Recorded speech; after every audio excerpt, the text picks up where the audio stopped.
Thanks for having me back. Yeah, Del and Andrew, it's great to have you back to Cedarville University. We're going to walk down to the geology lab and look at some things and look at some thin sections that Ray Strom has made for us. So Ray and I go way back. Is that right? Yeah. He lives up in Canada, Calgary. Yep. Makes a good international flavour, an Australian, an American and a Canadian. Well, that's good. Well, that's great. So Ray has been involved with our geology program since the beginning. What a fascinating thing geology is. Yeah, this is some of the work that John's done on the Coconino sandstone. These are thin section photographs. So Ray made all of those up in Canada, Oh. and we collected a lot of these samples together. And so this is a sandstone higher up in the sequence, in the Grand Canyon sequence. The sandstone we're going to talk about with my research project is lower in the sequence, right at the bottom of the sequence, but there's an uncanny similarity in a lot of the features that we see. Well, good. Well, let's talk about it then. Yep. Well, let's look at what Ray's done for us. Well, I'm excited to see it. So Ray will take from this and cut just a small portion. It doesn't need to be very big. And he'll impregnate it with the blue epoxy.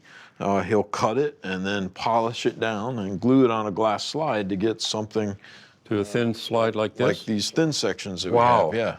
That's a thin slice. Yeah, so you can see on there, that's just a little piece of rock right there that he's cut from something like this. Well, that's amazing. And it's important to see that little arrow there? Yes. Okay, that's pointing up. Right? Okay. Now what happened is when we collect the samples in the field, like you can see in this one here, you can see the fine layering within the sample, okay? We want to know which way the section was it cut. Was it cut parallel to the layering, or was it cut at an angle to the layering? And so he's cut at an angle at the layering, so this is pointing up. So this is the bottom of the layer that he's cut through, and this is the top. And that's important because when you look at the minerals under the microscope, you want to know what orientation that they're at. Yeah, so when you're doing your analysis and looking at these, you need to know where did it come from and what's its orientation. So these slices that are taken, how is it cut? How does he cut those? He's got a diamond saw that he slices a thin piece off of, but then he has a polishing wheel, and he'll polish that slice of rock down really, really thin. Takes it down 30 to this size. microns. And it's got to be a standard thickness because the major mineral on there is quartz, which is the same as window glass, and it's got to be a particular colour under the microscope, because if everything in the slice is the same thickness as the quartz, then there'll be different colours for different minerals because of the type of microscope that we use. So he takes it down thin enough that we can actually look through so the you rock. can see on the microscope here, you've got a light source underneath, you've got the thin section on there, and then we're looking it up through here, and the screen, here's the camera, the screen is showing what a person would be looking at through the eyepieces there, but the light has come from underneath through that because it's paper thin. And are these all the slides that Ray sent? He sent them to us in boxes like this, and you can see what they look like. They're just, but of course, these were hand delivered. He came down at a meeting that John was attending and hand delivered. You wouldn't trust these to the postal service. Send them through the mail. I can understand Then John came and delivered them to me. So is this what you have then under the microscope? Yes, and this is the whole crux of what we were exploring, because you'll know we explained to you that we're looking to see what the minerals look like under the microscope, because that tells you about the history of the rock.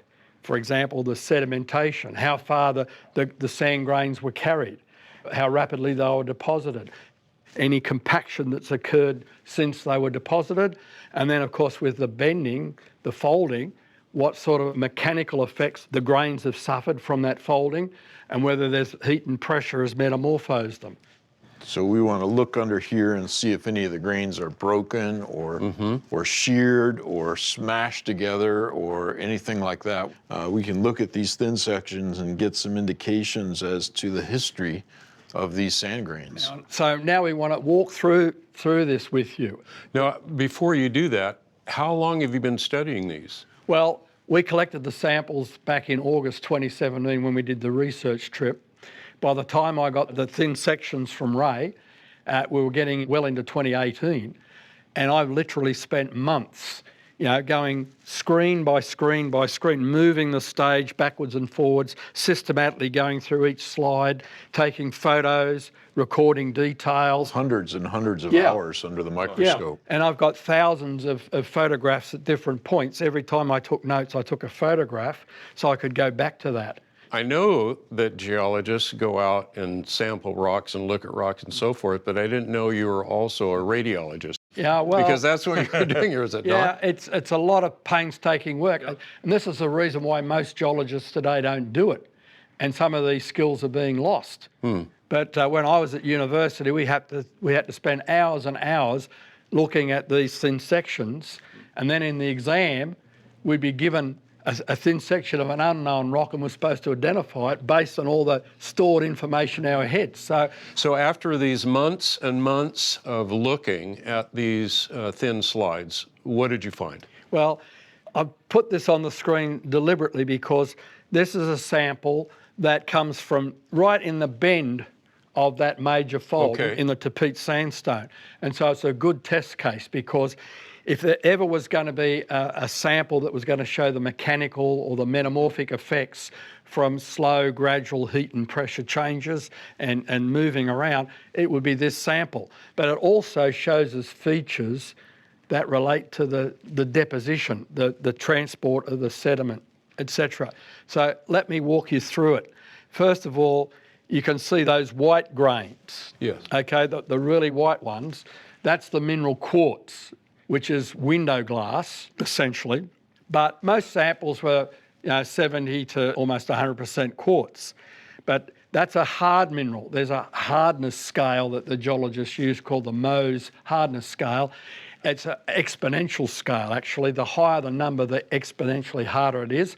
So it goes from talc, number 1, all the way to diamond, which is number 10. Quartz is 7. And the reason for introducing this is because when we look at other minerals, we can look at the relative differences in their hardness.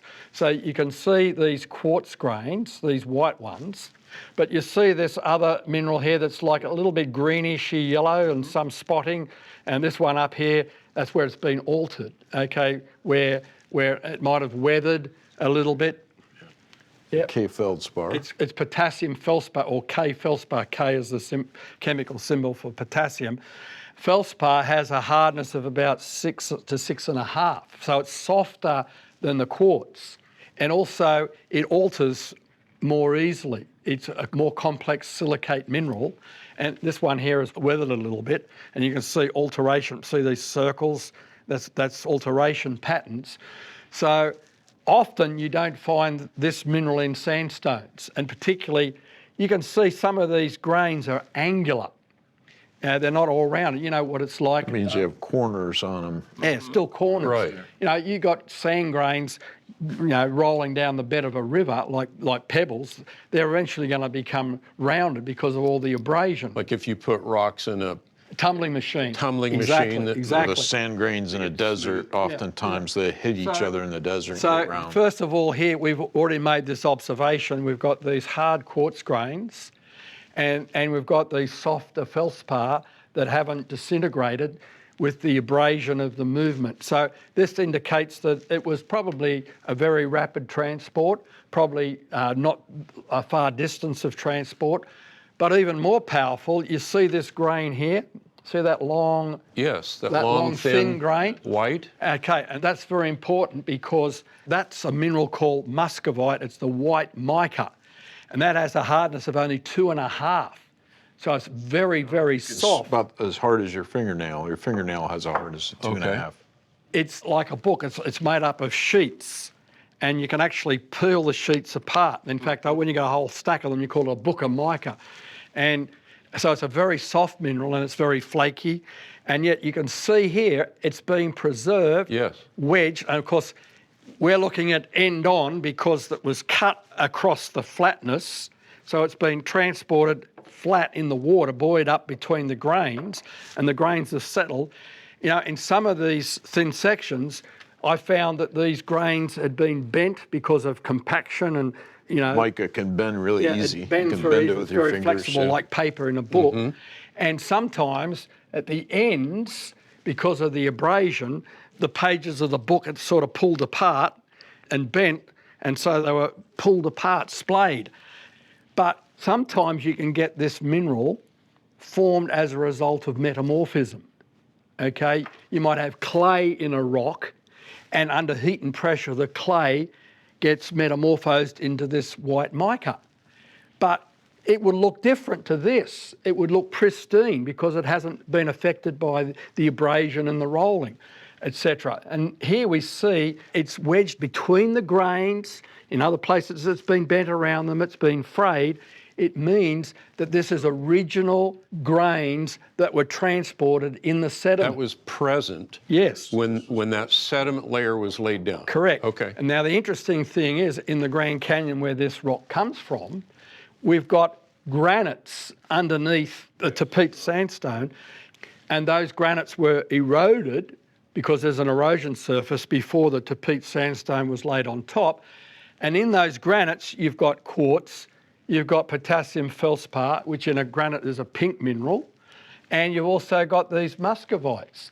And some of the research that's been reported in the mainstream literature indicates that these grains have been eroded from just underneath the Tackett sandstone, and our examination of the thin sections confirms that the grains were not carried very far and they had to be carried very rapidly so that all these soft grains could be preserved amongst all these hard grains. So another feature we want to look at is let's look closely at these quartz grains again, because while many of them are very clear and plain all the way through, you can see various markings in some of them. You can see, for example, on the outline of this grain here, you've got this black coating. That's probably iron oxide. You know, it's a dusting that marks the edge of the grain. And in places, for example, here, you can see how there's another piece growing on top of it. It's the same quartz, and it's clear and white, but it's different. Because remember the analogy of the golf balls? Yes. Okay, you have all the spaces in between it. We can see some of these spaces are still there. This is the blue, highlighting these spaces. Well, in this instance, this is the original rounded detrital grain, that is the original sediment grain. And after the golf balls settled, out of the water has precipitated this quartz cement. And you can see how it's joined these two grains together. And you can see that little sharp point there. Yes. It's grown into that space. That cement is like glue. It holds the grains together. So sand in a sandbox would be really loose, but if you put some glue in there, what geologists call cement, that's what kind of holds the rock together and makes it hard. So what does this tell you? What does it tell you when you see that? Well, it's in pristine condition. It hasn't changed. You know, if these grains move mechanically relative to one another, this is in the hinge of that fold, you'd expect that when the folding occurred, millions of years later, supposedly, then that cement should have been disrupted. It should have been crushed. Okay. Yeah. And maybe it would have to regrow again, but you'd still see fracturing that was healed. But you don't see that in any of this. You still see the original pores. Yeah, so it tells us that the cement was added after the rocks were bent. Mm-hmm. Oh, all right. So we were talking earlier about, breaking and crumbling of a very hard rock from a larger standpoint. Now, what you're talking about is you look at the small pieces, you also would find crumbling. Yes. But you don't see that. No, that's right. So let me ask this question then, and it goes back to what you just said, John, which is fascinating now to me, and that is that what you're seeing is that the cement formed after it was bent, not before. That's right. Right. That implies, at least it seems to me, that implies that the sediment was soft before. Yeah. But in an evolutionary view, a long age view, there's 437 million years between when the Tackett sandstone was made in the rock record and supposedly when it got bent. Yep. And it's absolutely ludicrous to think that this sat as a loose sand buried under a huge pile of other sediments for 500 million years. 2 miles of other sediment on top are going to press down on it, squeeze all these grains together. You'd expect over a long period of time that weight would close off all these holes and would, crush the grains. It's fascinating. But- So what else did you find? Well, it's not so evident in this view, But in some of these samples, you've got quartz grains of different sizes in the one view. So the rock is not well sorted. I don't know whether you remember doing an experiment as a kid, get a glass jar and you put sand and mud in it and water, you shake it all up and it settles down and you get the layering. The heavier particles fall to the bottom and lighter particles take a little bit longer to settle. We call that sorting. In this instance, we can see there's a jumble of all different size grains in these rocks, which again tells us that there hasn't been time for sorting to take place. It's not over long periods of time, you're going to have plenty of opportunity to sort this material. So that's back to what you said in the beginning, that it's showing us that this didn't transport for a long period of time. For a long period of time, and it's actually settled very quick. It was transported a short distance, it was deposited very rapidly in a short period of time, and then of course the folding took place before the cementation, and we know, man-made concrete, the cement hardens very rapidly. We can do experiments to show that the cement can harden very rapidly. So you've got to keep this moist for weeks, months.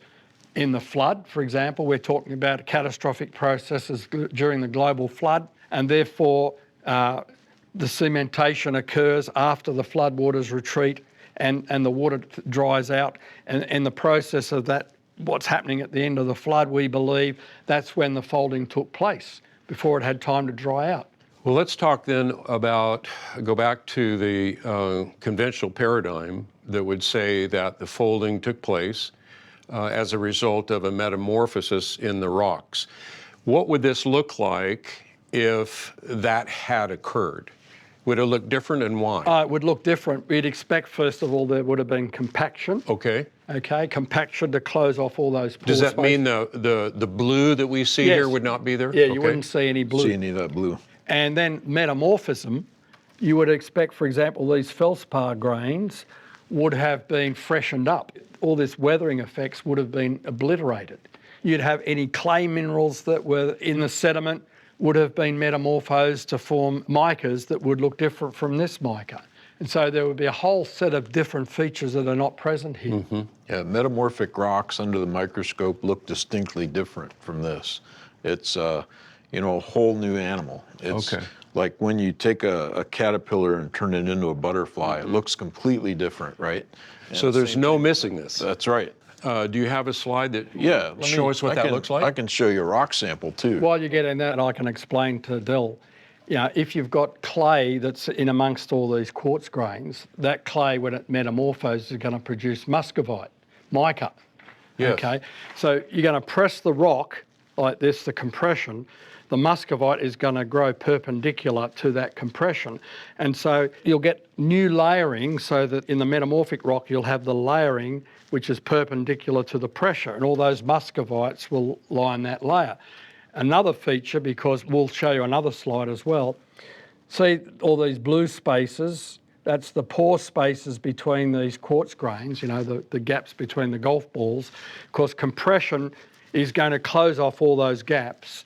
And with the quartz, these grains are going to recrystallize and they're going to interlock, so this becomes just one mass of quartz. Be like a puzzle piece with the pieces fitting together. Everything really fits tight. together. Yeah, and you wouldn't have all that blue would disappear. Okay. So during metamorphism, the rock gets squeezed like this, and you can see the black layers. Right. That's some of the black mica in there. Okay. But as I squeeze this way, the new minerals will grow perpendicular to the reform squeezing. then. It reforms. The rock actually recrystallizes itself. There's new minerals that grow in here, and so a metamorphic rock doesn't look anything like. The caterpillar becomes a... Yeah. Andrew, I think I have a slide Yeah, will you of find that? some quartzite, and then let's look at a slide too of some rock that's been squeezed like that to that'd be good to see the see. difference. Yeah, well, it's important that you see the dramatic difference. Yes. Because it's really quite obvious, the difference. It's not something that's Fine in a fine detail. that requires the training to do it. It's very easy for people to pick up the difference once you... So, that's the sample compared to sandstone, okay? Now we're going to look at the, Here's a sample that's been squeezed, and I think if you put that under the microscope, you can see how well all the grains line up with one another when just it's hang on a minute because squeezed. we're going to have to, yeah, there you go. Yeah, do you see all those layers? Yes. So we're squeezing the rock just like this. And even see those white crystals, they've even been strung out too. Everything grows perpendicular to the metamorphism that's taken place, the squeezing, the pressure. So again, under the current paradigm that would say those layers were already hardened millions and millions of years before that folding took place under heat and pressure, which means it metamorphed. Right. This is what it would look like. Maybe very similar. Or something like that. Here's a slide that might even look closer. When you take a sandstone, which is the type of rock that we found in that fold, Yes. and you put a sandstone under metamorphic heat and pressure, it's going to look something like this. This rock is called a quartzite. The dominant mineral here is going to be quartz. And one of the things you notice right away is that there's not any blue in there. Right. And that means that all the cement has grown in between the grains. You can still see some of the grains in there.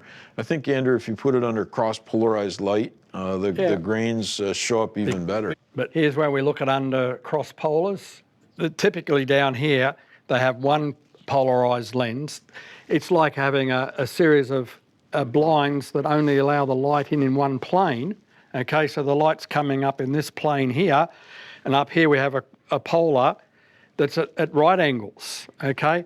So if you have them crossed, you don't expect to get any light through. If you hold two sunglasses together up to the sun, if you rotate it sufficiently, you won't see any sunlight coming through. It'll be black. But what happens is the light coming through these minerals is bouncing off the crystal structure, and it's turning the plane of light slightly enough so that it doesn't go black up in the top screen. And see, these different grey scales indicates the grains are at slightly different orientation. But you can see how these grains interlock with one another, just like pieces in a jigsaw puzzle. This is the puzzle you were talking about. That's right. And you see how Very different. Very different. Lots of these connecting points, these junction points that are often, three grains at what we call a triple point, which is very much what you'd expect in a metamorphic Would it be rock. fair to say it just looks like they were melted together, which is what would occur under a lot of heat? Yeah, now when you do metamorphism, you don't quite get melting. You don't quite get that hot. Okay. But so all these new minerals growing and whatnot happen at cooler temperatures than what it would take to melt the rock. But the minerals still do grow, and they grow in a way in which they interlocked with one. You can imagine that the crystal is being, in effect, crushed, and so these grains are being pressed together quite closely.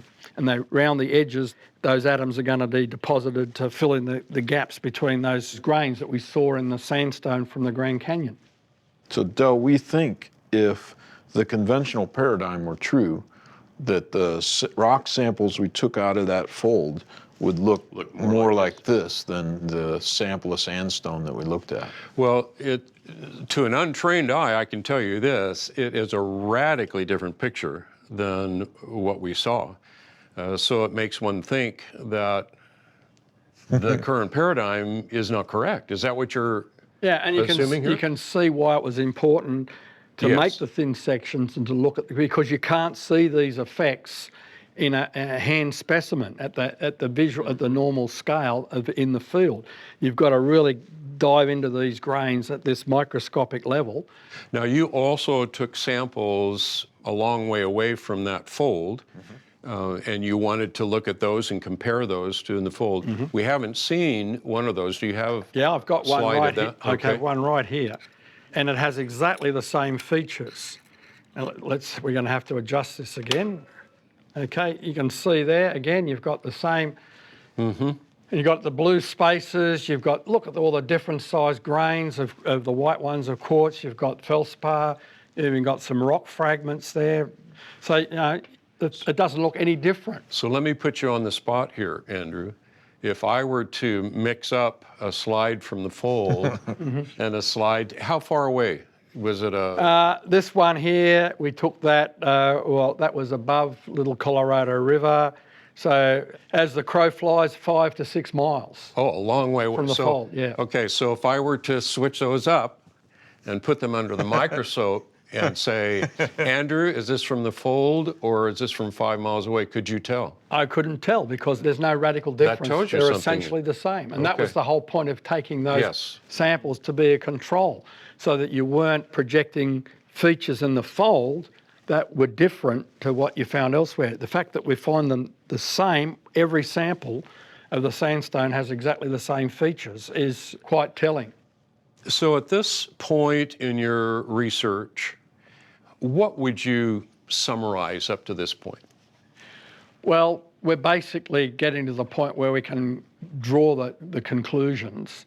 I mean, the process of science is, yes, we can talk about it, but then we have to document it very carefully, write it up for publication, go through peer review to make sure we've got all our I's dotted and T's crossed so that it can stand up to scrutiny. And that's why we've had to take this slowly and carefully to make sure we do it right.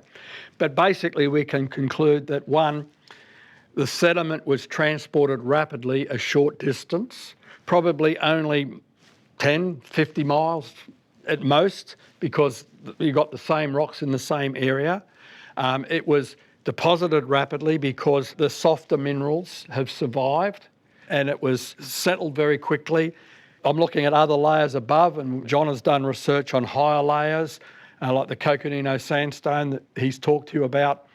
And so we can show evidence in these layers that each of these layers form very rapidly underwater, and that means it's not out of order to conclude that that whole pile of layers formed in the flood year, the biblical flood year, where yes, that's our framework of interpretation, but we're verifying from these observations that understanding for the formation of these layers is borne out by the evidence that we're seeing here under the microscope and in the field as well. And then as the floodwaters drain off, months after these layers were formed, you've got earth movements that adjust these layers in this area. The plateau was pushed up and there was bending that produced these folds, and the sediments had to have still been soft, not hard, otherwise we would have seen the metamorphic and mechanical effects on these rocks. And then the cementation, the filling in to hold these grains, to bind the grains together to make hard sandstone that we find now, had to occur after the folding occurred. And so this is all consistent with the flood. It had to happen after the flood. The conventional paradigm says that the deposition was hundreds of millions of years before the folding, and that was 70 million years ago from the present time. We're saying no. This evidence screams that this was rapid deposition all during the flood, bending when the rocks were still soft, and then subsequent hardening after the mounting building occurred at the end of the flood and end of the post-flood period. I would think this is extremely exciting for you all. Yeah, it's really, we're testing our paradigm, and our paradigm, our way of thinking is radically different because we've started with the Bible as a reliable book of history, an eyewitness account, and we're saying if the Bible is true, we should expect to find in a global flood rock layers that were deposited right across continents very rapidly, rapid erosion, etc. And it was over a short time scale, and then cementation would have occurred as things dried out and adjustments to the earth after the flood. The Bible describes the mountains rising, the valleys sinking, Psalm 104. And so we're actually testing what the Bible is saying, taking that as an eyewitness account, getting the samples, doing the scientific work to gather this evidence which confirms that framework of interpretation. So it's really, really exciting. It's very affirming, but it's also answering a lot of questions that are unanswered by the conventional paradigm. And to me, that is just really, really exciting. I mean, all geologists do this. It's part of the detective work. You have your framework of thinking and you say to yourself, well, if I go and get samples, what do I expect to find? And then you go out and you do the tests. And if you don't find what we predicted you're going to find, you're going to have to change how Change your model. Change your model Sure. for how you understand these rocks.